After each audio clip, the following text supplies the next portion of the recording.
অবস্থা। আচ্ছা ভাই, আপনার এখন গতি কি? গতি হ্যাঁ। আমার গতি কিছু না, তুমি মোবাইল সরাও তুমি এখানে। তুমি মোবাইল চালাবো কেন? আপনি বলেন খালেদা জিয়ার অবস্থা কি?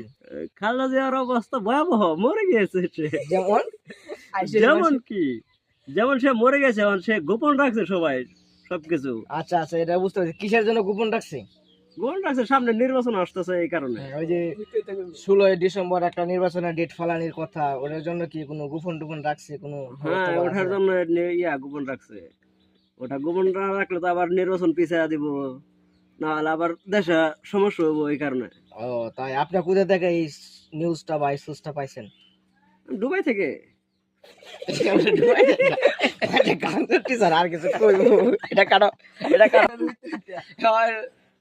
বাইকুল কথা হইতে রে দুবাই আলাপ করতেছে না, ভাইরালি বডি দিয়া না ভাই, এই যে আইডি নষ্ট। আমি সুন্দর মতন কই, আস্তে আস্তে কইবে। আমি সুন্দর মতন। হ্যাঁ, পরে বলেন, আপনারা আলোচনা করেন।